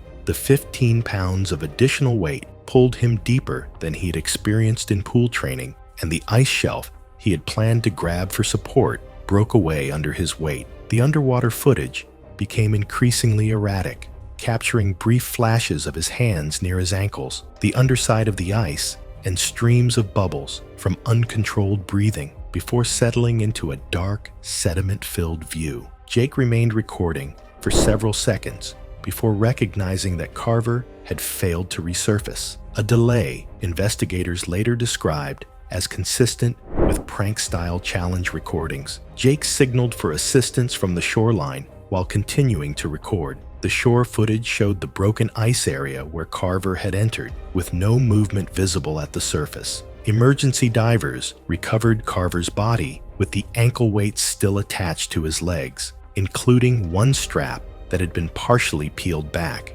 Investigators noted the partial release was consistent with an attempted removal during rapid cold-induced loss of manual dexterity. The underwater footage was largely unusable due to chaotic camera movement and poor visibility, though it showed the initial cold shock response and disoriented movement. Multiple warning signs about thin ice were clearly visible in Jake's shore footage. The investigation report noted that the combination of cold shock response, additional weight, and unstable ice conditions created a situation from which escape was nearly impossible. Cause of death was drowning, with cold shock incapacitation listed as a contributing factor occurring within seconds of immersion. It was April 22, 2017. The private villa on Cancun's southern coast sat surrounded by mangrove lagoons, where brackish water concealed dangers. Ariel Montoya, a 30-year-old content creator from San Diego, crouched at the water's edge with her waterproof camera inches from a crocodile, which she'd been hired to feature in a promotional video for an exotic pet tourism company.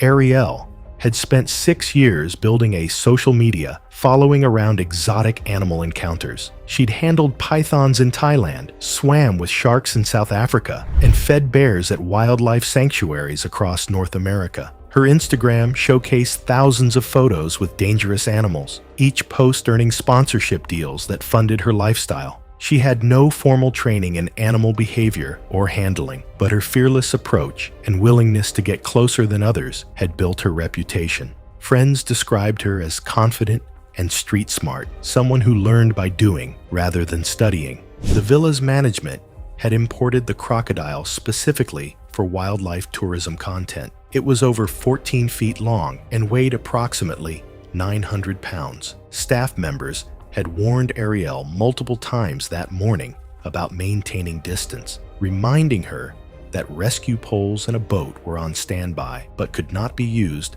unless she remained at a safe perimeter. But she dismissed their concerns with a wave, insisting she knew what she was doing. By 3:15 in the afternoon, Ariel had positioned herself at the shallow lagoon edge, holding raw chicken to coax the crocodile closer for dramatic footage. The villa's groundskeeper, stationed 30 feet away, watched nervously as she leaned forward, camera extended. The crocodile floated motionless in murky water, its eyes just above the surface, fixed in her direction. Ariel stepped into ankle-deep water, focusing on her camera screen rather than the animal. The crocodile exploded from the water with terrifying speed. Its jaws clamped onto Ariel's left forearm, pulling her forward with sudden force. She screamed as the animal's weight dragged her forward into the shallow lagoon, her camera still recording as she hit the water. The animal maintained its grip, pulling and twisting as she lost her footing and was dragged into deeper water.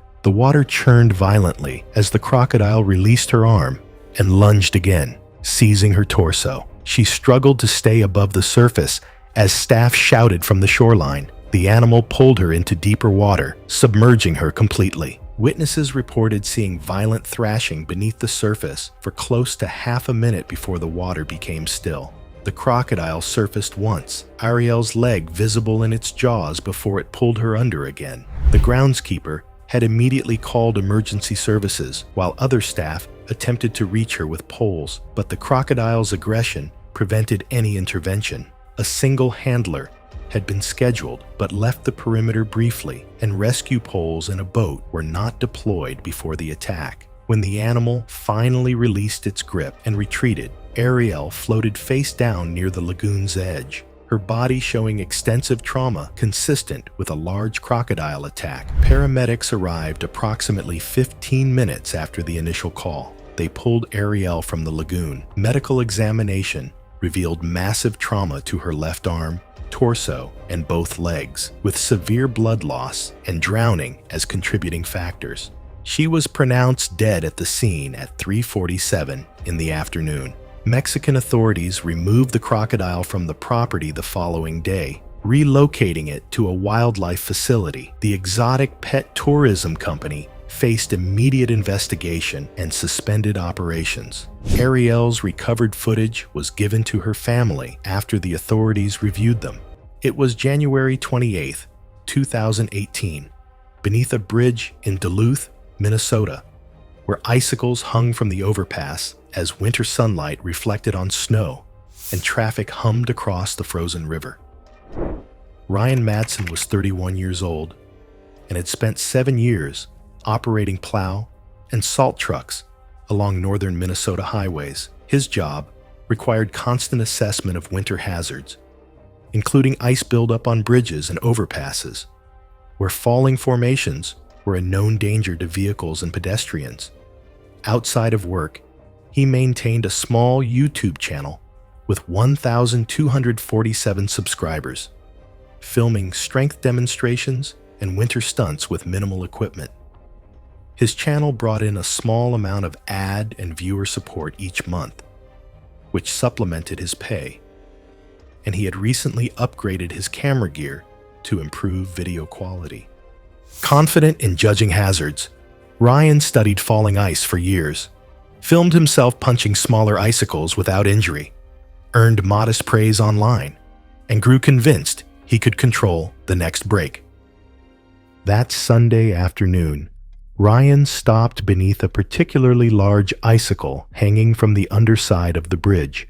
Temperatures had risen to 28 degrees, causing minor surface melting, but no visible fractures. The formation measured nearly 4 feet long and 8 inches across, weighing an estimated 70 to 80 pounds. He parked his truck on the shoulder, activated his hazard lights, and set up his camera on a tripod aimed upward. At 2:47 p.m., he began recording and explained his plan to viewers, joking that it was just another winter cleanup. 3 cars passed during setup, drivers slowing as they noticed him standing beneath the ice. Ryan positioned himself directly under the tip, glanced once at the camera, and raised his right fist. He struck the base with a forceful upward punch. The upward force from his blow transferred directly into the frozen anchor point, shearing the formation loose from the concrete. The ice fractured cleanly, but instead of shattering into pieces, the entire icicle detached at once. For a fraction of a second, it hung suspended in the air. Then it fell. The heavy mass dropped straight down, spinning slightly as sunlight flashed across its jagged edge. Ryan had no time to move.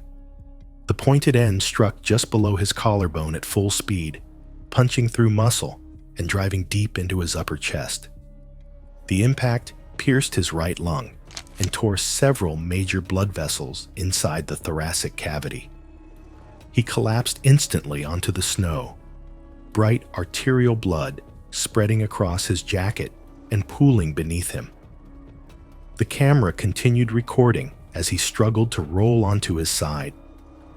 He tried to inhale, but each breath came out as a wet, gurgling sound as blood filled his airway and the punctured lung began to collapse. A passing motorist slowed, then stopped when he saw Ryan motionless beneath the bridge. The driver called emergency services and ran toward him, pressing gloved hands against the wound in an attempt to slow the bleeding. Ryan's eyes remained open and unfocused, his lips turning pale as his breathing weakened. Paramedics arrived within minutes and immediately began resuscitation efforts, applying oxygen and attempting to control the hemorrhage. Despite rapid intervention, the blood loss was too severe. Ryan was pronounced dead at the scene. The medical examiner later determined that death resulted from hemorrhagic shock due to massive internal bleeding following penetrating chest trauma and a punctured lung. The camera continued recording after the impact until the passing motorist shut it off. Investigators recovered the footage as evidence, but it was never released publicly. Following the incident, the Regional Transportation Department updated winter inspection and removal procedures for large ice formations on bridges and overpasses. Annual winter hazard training now emphasizes the unpredictable physics of falling ice and the dangers of attempting removal without proper equipment. It was November 12, 2016, in a rented duplex in Columbus, Ohio. The autumn afternoon was overcast with temperatures around 42 degrees. Inside the modest home, 32-year-old Lesta Vant had transformed her spare bedroom into a maze of stacked cardboard boxes reaching 6 to 7 feet high throughout the cramped space. Lesta worked as a lifestyle content creator, filming daily unboxing videos and resale inventory hauls for her online following.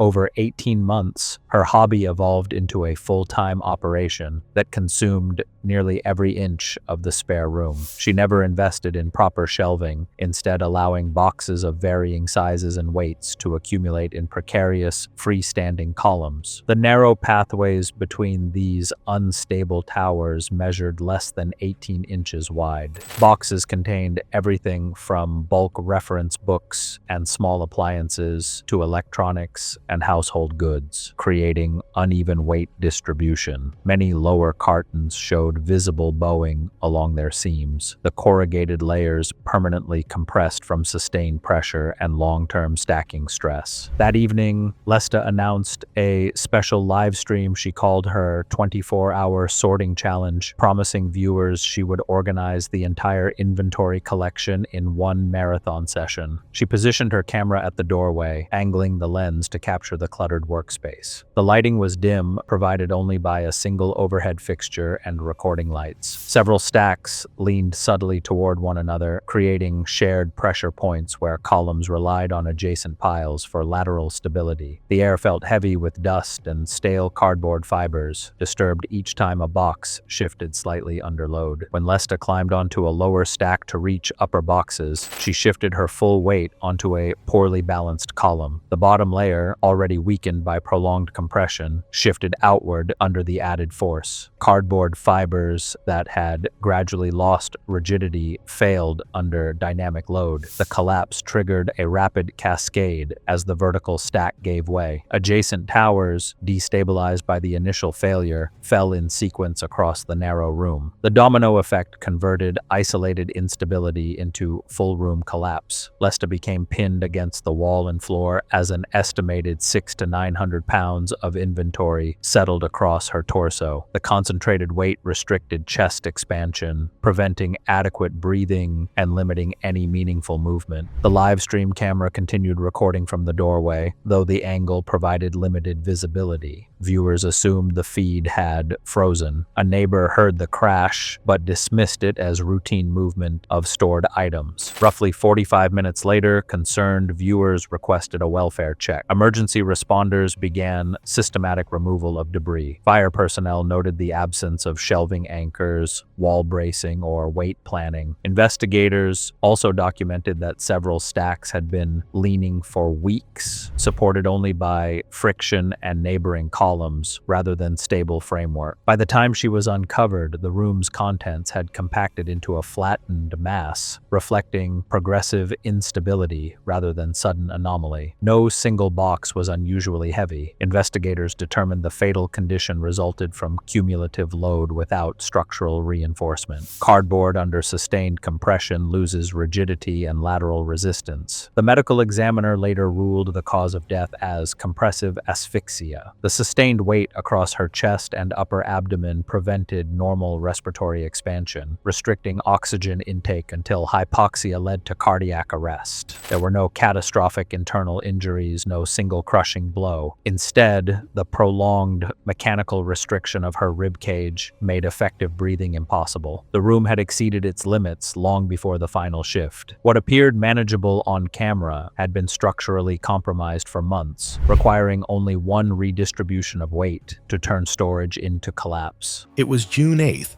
2019, in the desert near Barstow, California. The desert stretched for thousands of square miles of harsh terrain, with summer temperatures regularly exceeding 110 degrees Fahrenheit during the day. The area was remote, with long distances between roads and minimal cell phone coverage in many sections. 29-year-old Ryan Hawthorne had driven out to the desert alone to film a 7-day survival challenge. Ryan had built a following of over 7,000 subscribers on his outdoor survival and bushcraft channel. He posted videos about wilderness skills, primitive camping, and survival techniques. Ryan had quit his job as an electrician 18 months earlier to pursue content creation full-time.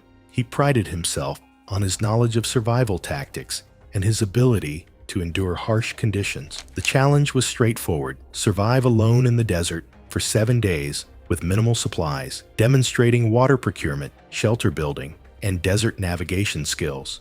Ryan had brought a tarp, a knife, a metal container, a small amount of food, 3 gallons of water, his camera equipment, and a satellite phone for emergencies. He had scouted the general area 2 weeks earlier and believed he knew where to find additional water sources. The first 2 days went according to plan. Ryan found a location near a rock formation that provided some shade. He set up his tarp as a sun shelter and organized his supplies. The temperature reached 112 degrees.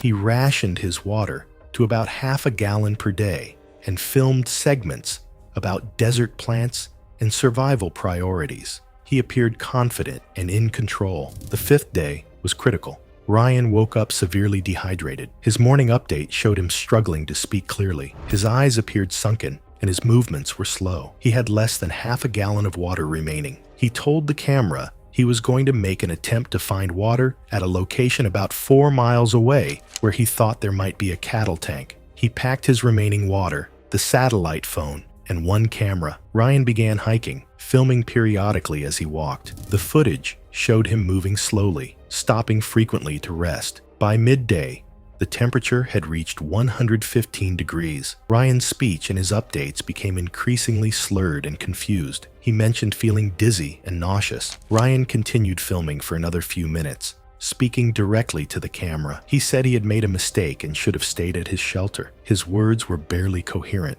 He apologized to his family and his followers. The camera remained recording as he slumped against the bush and stopped moving. Hikers discovered Ryan's body 3 days later, 6 miles from his original shelter. Search and rescue teams were called to the location. Paramedics confirmed Ryan had been dead for approximately 72 hours. The medical examiner determined he had died from severe dehydration and heat stroke. The footage was recovered and later used by wilderness safety organizations to demonstrate the dangers of underestimating desert conditions. His channel was taken immediately to discourage anyone planning to do the same. What began as a demonstration of survival skills ended as a documented reminder that preparation and knowing when to quit can mean the difference between life and death. It was October 2nd, 2018, on a narrow side street in the Tsukiji district of Tokyo, Japan. Night was quiet, with a few tourists drifting between izakayas and closing market stalls. Neon signs reflected off the damp pavement left by an earlier rain, and the smell of grilled seafood hung in the air. Theodore Ross, 29, ran a food challenge channel built around eating extreme or unusual dishes. His videos featured oversized portions, super spicy foods, and items most people would never try on camera. Fugu, Japanese pufferfish, had been on his list for months, but not the ordinary prepared fillet served legally in licensed restaurants. He wanted something riskier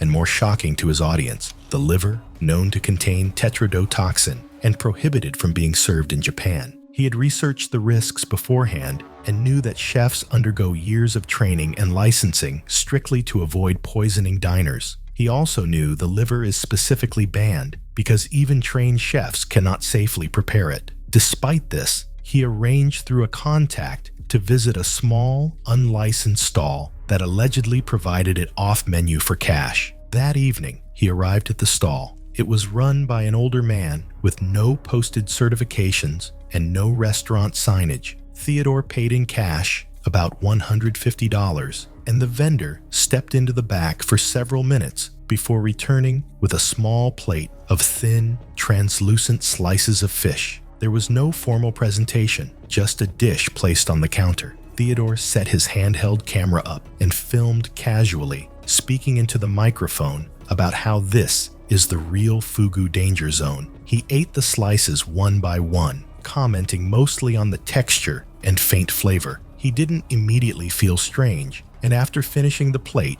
he thanked the vendor and left. Back at his hotel later that night, he began feeling unusual sensations. Over the next 30 to 60 minutes, tingling spread from his lips and fingertips to his face and tongue. Numbness increased, and his coordination worsened. He attempted to stand and found his legs weak and unsteady. He dropped objects in his hands and struggled to move, signaling the onset of severe paralysis. Hotel staff later reported hearing a heavy fall from his room, and, after receiving no response to repeated knocking, used a master key to enter. Theodore was conscious on the floor, aware of their presence, but unable to speak clearly or move more than small facial muscles, a classic presentation of advanced tetrodotoxin paralysis. Emergency services were called. By the time paramedics arrived, his breathing was shallow and increasingly ineffective as the paralysis progressed to the respiratory muscles. He was transported to a nearby hospital where supportive treatment was initiated, but tetrodotoxin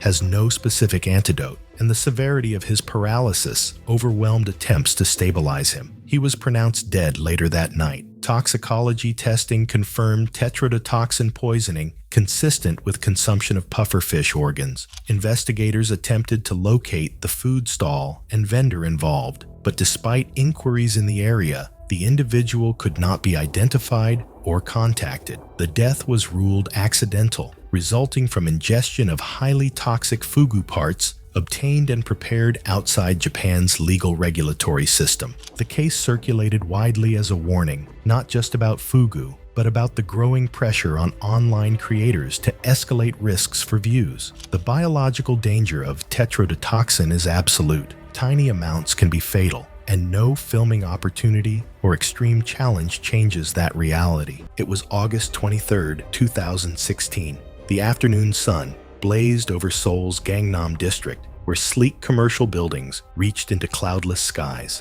On the rooftop of a 10-story office complex, Lena Park, a 26-year-old drone content creator, was about to make a fatal miscalculation. Lena had built a modest following creating aerial content for tech brands and local businesses. She wasn't famous, but she'd carved out a reliable income filming promotional videos and testing consumer drones for online reviews. Born in Busan, she'd moved to Seoul 3 years earlier, renting a small studio apartment and investing heavily in camera equipment. She'd recently landed a contract with a consumer electronics company to review their new quadcopter drone. Friends described her as ambitious and technically competent, though sometimes impatient. That afternoon, Lena had rented rooftop access from a commercial building's management company for 50,000 won. The space was popular with photographers and videographers, offering panoramic city views.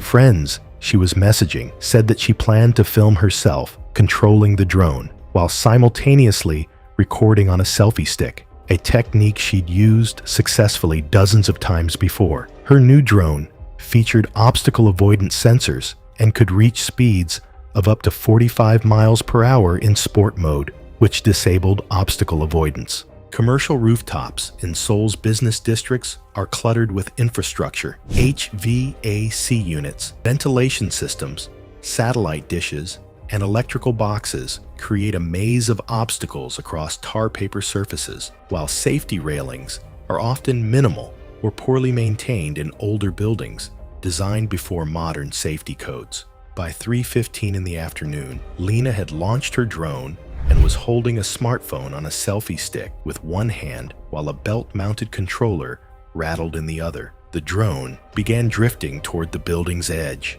Security footage showed Lena breaking into a sprint, trying to maintain visual contact while managing both the controller and selfie stick. What happened next unfolded in a matter of seconds. Lena's foot caught on a low HVAC ventilation unit she hadn't noticed while watching her drone. The low ventilation unit blended into the rooftop surface, partially shadowed and easy to miss while running, sending her sprawling forward at full speed. Her momentum carried her directly toward the building's edge, where a rusted safety rail stood well below standard rooftop height requirements.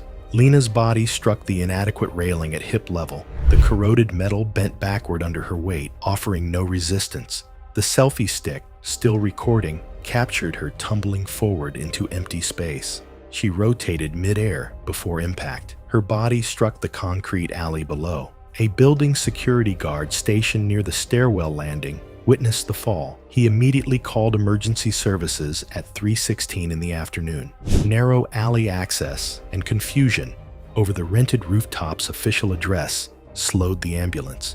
They arrived 12 minutes after the call. Paramedics found Lena unresponsive with no pulse. The medical examiner's report documented massive skull fractures, bilateral rib fractures, ruptured spleen, and catastrophic internal bleeding. Death had been nearly instantaneous. The building management company faced immediate legal action from Lena's family. Investigators found the rooftop's safety railings hadn't been inspected in over 8 years. Her drone footage was recovered, but never publicly released, deemed too disturbing by her family. Investigators made a sealed copy of the footage for evidence. The building installed proper safety barriers within 2 months, and Seoul's municipal government launched inspections of commercial rooftop rental spaces across the district. It was June 3, 2017, in Bakersfield, California. Clear evening skies and golden hour light illuminated an active railway bridge above the Kern River, while calm air and high visibility masked the danger of approaching freight traffic. Ivy Sterling was 19, a lifestyle influencer building an audience around creative routines, productivity, and photography tips. Her recent content emphasized visually striking environments, often prioritizing dramatic settings over safety or access restrictions. For this shoot, Sterling chose the railway bridge for its symmetry and elevated perspective, presenting the video as a lesson on using dramatic environments to enhance creative work. Sterling accessed the bridge from a dirt service road, stepping past posted warnings identifying the structure as active railway property. She wore a chest-mounted camera and set a second camera on a tripod to record behind-the-scenes footage. Her plan was to film herself explaining lighting choices, composition, and exposure settings while capturing still photos for later posts. She positioned herself between the rails, setting down a small lighting stand and reflector to control shadows created by the bridge's steel beams. Sterling believed she had a short window to work and intended to leave quickly. Freight traffic, she assumed, would be visible or audible long before reaching the bridge. As she recorded, Sterling focused intently on her camera's flip screen, walking viewers through aperture settings and lens choices. She wore earbuds connected to her camera for audio monitoring, concentrating on her narration and framing. Her attention stayed fixed on the equipment in front of her, with only occasional glances at the structure around her. Several minutes into the recording, vibrations began traveling through the rails as a freight train approached from the east. The sound built gradually, masked at first by distance and Sterling's focused attention. The train rounded a curve upstream, its headlight becoming visible in the background of her footage. Sterling continued filming, unaware of how quickly the train was closing the distance. The camera recorded the headlight growing brighter behind her as she adjusted her reflector and stepped closer to the center of the tracks to demonstrate a framing technique. When the vibration intensified, Sterling finally looked up. She turned toward the approaching locomotive and immediately attempted to gather her equipment. In her rush, she dropped one light stand and stumbled on the uneven wooden ties beneath her feet. The narrow bridge offered no safe shoulder or escape route. Sterling attempted to move toward the edge of the bridge, but the train reached her position within seconds. Her camera captured abrupt movement and the sound of wind and metal as the footage cut out. Sterling's body was discovered later by railway workers inspecting the bridge. Her camera was recovered nearby, still containing recorded footage showing her setup, continued filming, and delayed reaction to the approaching train.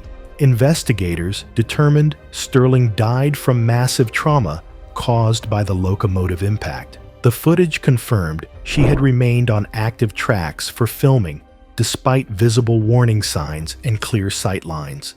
The incident was later cited as a fatal example of how content-driven risk-taking and distraction can override basic safety awareness. It was February 11, 2014, in a studio apartment in Modesto, California. The room was silent except for a kettle click, a hiss of steam, humming lights, and fading headlights. Dylan Kruber was 22 years old and worked overnight shifts at a food distribution warehouse, earning a modest hourly wage, moving pallets into refrigerated trucks. He had left a local culinary arts program after one semester, following repeated warnings for ignoring kitchen safety rules. Dylan ran a small YouTube channel focused on extreme eating challenges, filming late at night with basic equipment. After 8 months, the channel had reached 847 subscribers and brought in only a small amount each month, reinforcing his belief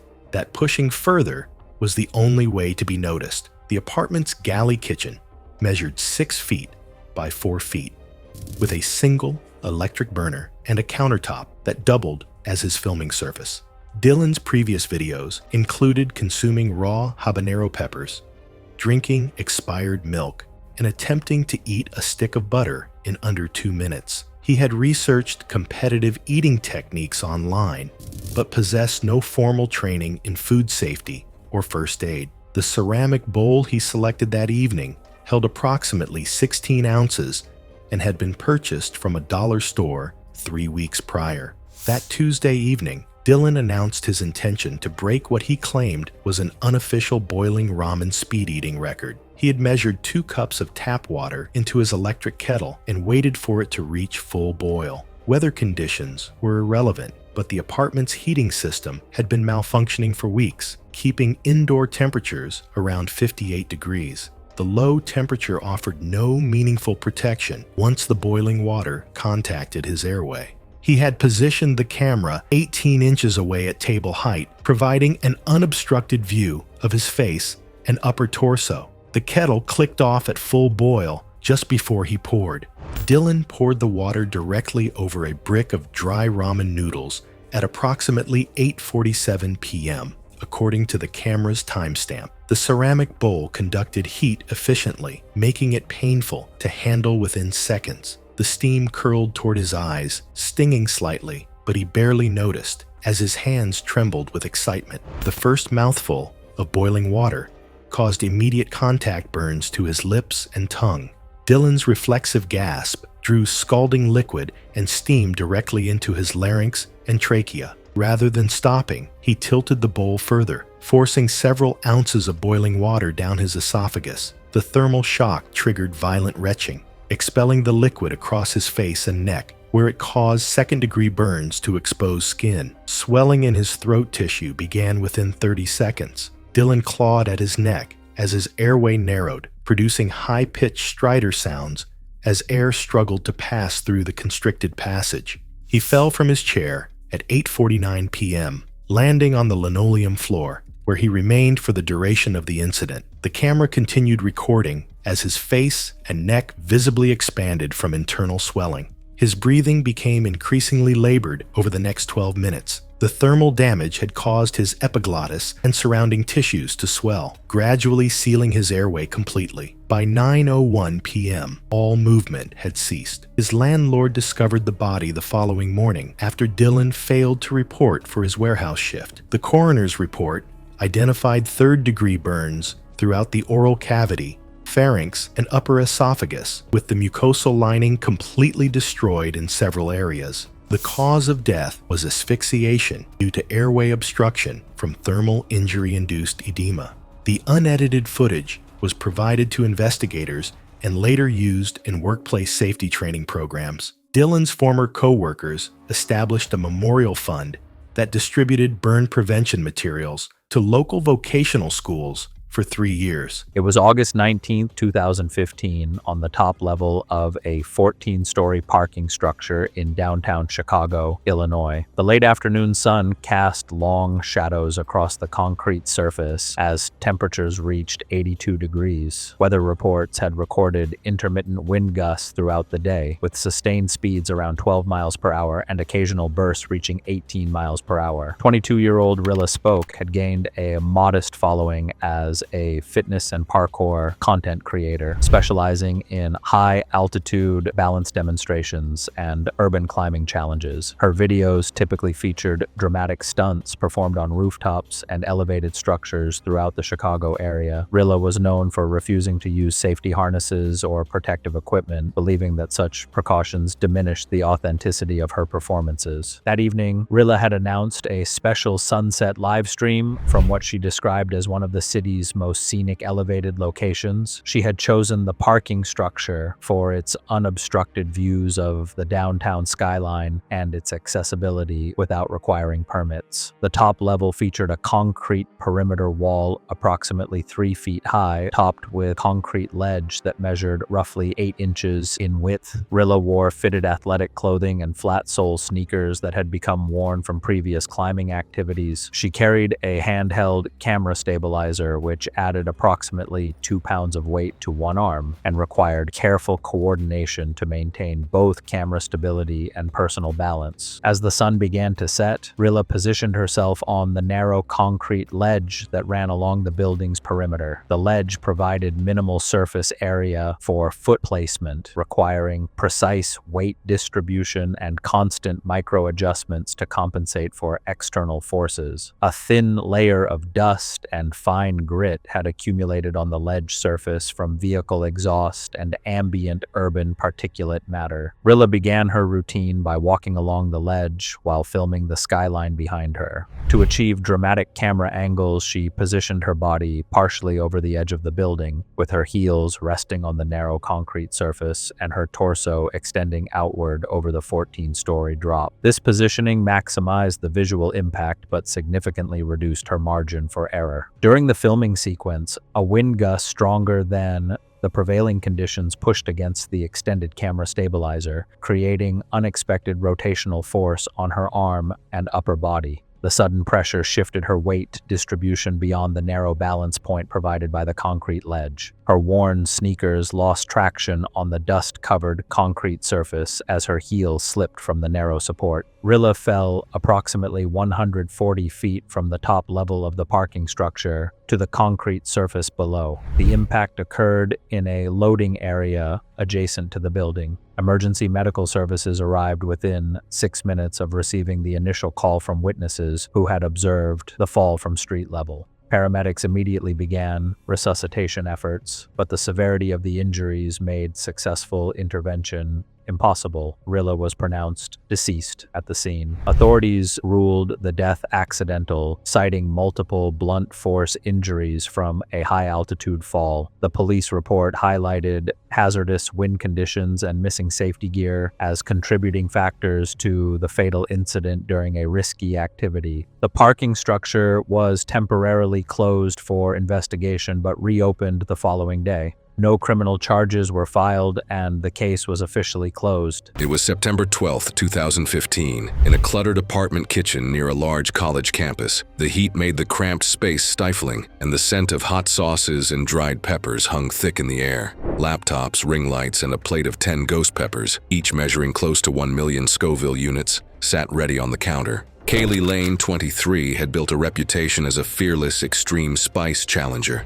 Working as a prep cook gave her culinary knowledge and access to specialty ingredients, but most of her income came from hot sauce sponsorships. Despite no formal food safety training, she ignored precautions that professional competitive eaters follow, relying on gradual conditioning while risking cumulative damage to her throat and digestive system. The ghost peppers she ordered were particularly potent, roughly 3 inches long and capable of causing intense irritation to mucous membranes. Capsaicin can trigger throat swelling, respiratory distress, and violent gastrointestinal reactions. Yet Kaylee dismissed warnings from viewers and friends. Her challenges often involved consuming peppers at a rapid pace, prioritizing engagement and sponsorship bonuses over safety. That Saturday afternoon, Kaylee planned to eat 10 ghost peppers in under 2 minutes while live streaming, motivated by a $500 sponsorship bonus and audience encouragement. Despite her roommate offering milk and emergency supplies, she declined, confident in her tolerance.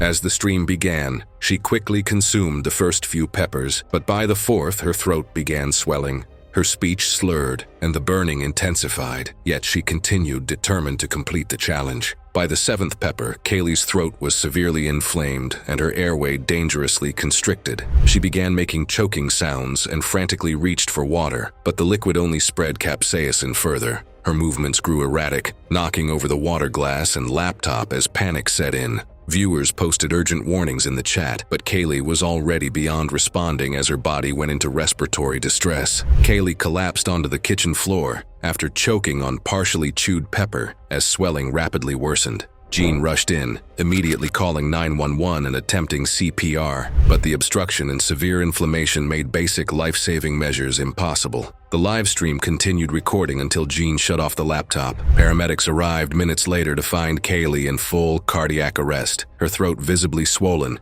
and traces of pepper throughout her airway. The coroner confirmed that Kaylee died from asphyxiation due to complete airway obstruction. Severe irritation from capsaicin triggered intense inflammation in the mouth and throat, preventing responders from securing her airway despite rapid intervention.